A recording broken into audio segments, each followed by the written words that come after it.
Hello students, कैसे हैं आप सब। उम्मीद है खैर आफियत से होंगे। एक बार फिर से आपका यूट्यूब चैनल अल हक एकेडमी आप तमाम स्टूडेंट्स का खैर मकदम करता है, इस्तकबाल करता है। आज की इस वीडियो में हम BARC JRF के बारे में जानकारी हासिल करेंगे कि ये कौन से स्टूडेंट्स कर सकते हैं या फिर इस एग्ज़ाम को क्रैक करने का क्या क्या फ़ायदा हो सकता है। आगे की वीडियो में हम और भी कुछ जानकारियाँ हासिल करेंगे, तो चलतिए वीडियो को बिला ताखीर बगैर किसी देरी के शुरू करते हैं। अगर आप चैनल पर नए हैं तो चैनल को सब्सक्राइब कर लें। वीडियो अच्छी लगी तो वीडियो को लाइक करें, ज़्यादा से ज़्यादा शेयर करें। और अगर आपके जहन में कोई सवाल पैदा हो रहा हो तो बराए करम अपने सवाल को कमेंट सेक्शन में दर्ज कराएं। तो सबसे पहले हम BARC का फुल फॉर्म जानते हैं, यानी भाभा एटॉमिक रिसर्च सेंटर।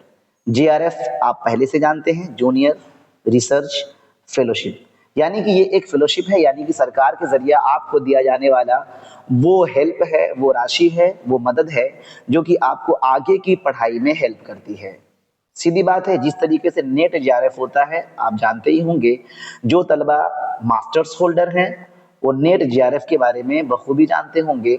उसी तर्ज पर BARC JRF होता है, यानी कि ये नॉर्मल बच्चों के लिए होता है जिन्होंने आर्ट्स फैकल्टी में या साइंस फैकल्टी में भी मास्टर्स किया हुआ हो तो वो नेट JRF कर सकते हैं।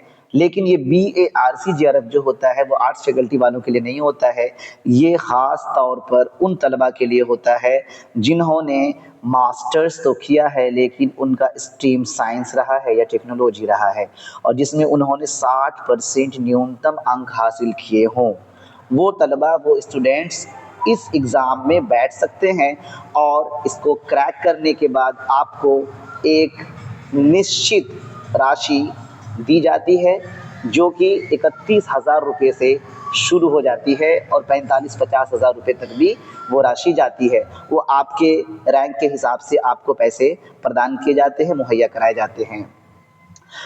आपको हाउस रेंट भी दिया जाता है और भी बहुत सारी चीज़ें हैं। 2 साल की JRF अवधि के बाद प्रदर्शन के आधार पर अगर आपने अच्छा परफॉर्म किया वहाँ पर तो फिर आपको सीनियर रिसर्च फेलोशिप, यानी कि जैसा कि मैंने बताया 31,000 रुपये से बढ़ के ये राशि और भी ज़्यादा हो सकती है। चाहे वो 50 हो, 55 हो, 60 हो, उसकी कोई सीमा नहीं है। आप अगर अच्छा प्रदर्शन करते हैं तो आपको सरकार आपके आगे की पढ़ाई के लिए ज़्यादा से ज़्यादा पैसे उपलब्ध कराती है। JRF शोधकर्ता BARC के विभिन्न विभागों में जैसे परमाणु ऊर्जा, रिएक्टर प्रौद्योगिकी, रेडियोधर्मिता, सामग्री विज्ञान और अन्य उन्नत तकनीकों पर काम करते हैं। ये PhD भी करने में आपको मदद करते हैं। आमतौर पर जो शोधकर्ता होते हैं, जो रिसर्चर्स होते हैं, वो PhD की दिशा में ही योगदान करते हैं। इसमें फ़ायदा क्या-क्या है? सबसे बड़ा फ़ायदा तो ये है कि आपको आगे की पढ़ाई में आसानी हो जाएगी।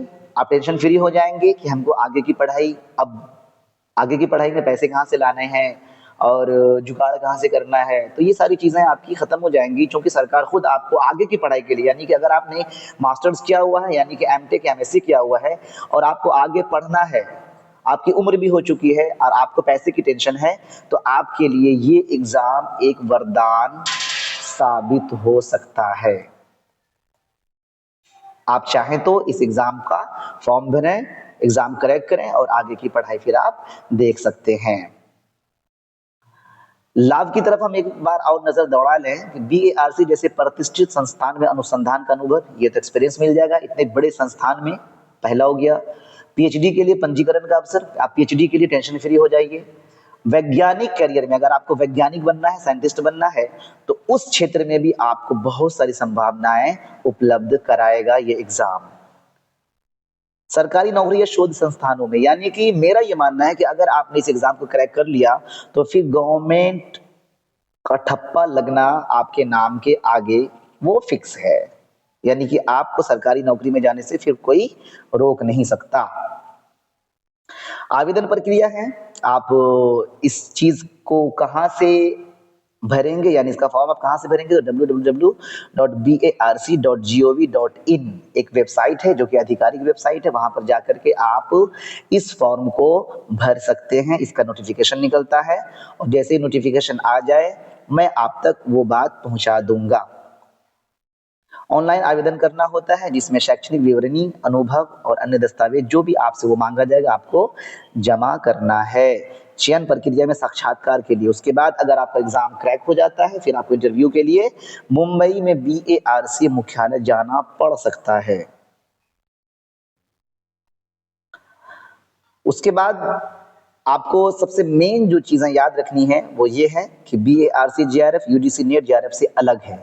UGC नेट JRF विश्वविद्यालय और कॉलेजों में शोध और शिक्षण के लिए होता है। जैसा कि मैंने कहा कि उसी के तर्ज पर है, आपको मैं बस समझने के लिए मैंने वो बातें बताई थी, उसी के तर्ज पर है। अगर आपको प्रोफेसर बनना होता है तो आपको नेट JRF क्रैक करना होता है, लेकिन अगर आपको साइंटिस्ट बनना है और आपको आगे की पढ़ाई में मदद भी चाहिए तो BARC JRF ये आपके लिए मुफीद है, बेहतर है, बेस्ट है। तो आज की वीडियो यहीं तक। अगर आपको ये वीडियो मुफीद लगी हो, फ़ायदेमंद लगी हो तो वीडियो को लाइक करें, ज़्यादा से ज़्यादा शेयर करें और वीडियो को आखिर तक देखने के लिए शुक्रिया। चैनल को सब्सक्राइब नहीं किया है तो चैनल को बराए करम सब्सक्राइब कर लें ताकि आने वाले दिनों में आप तक ऐसे ही इंफॉर्मेटिव वीडियोस पहुंचती रहे ऑन टाइम। तब तक के लिए आदाब।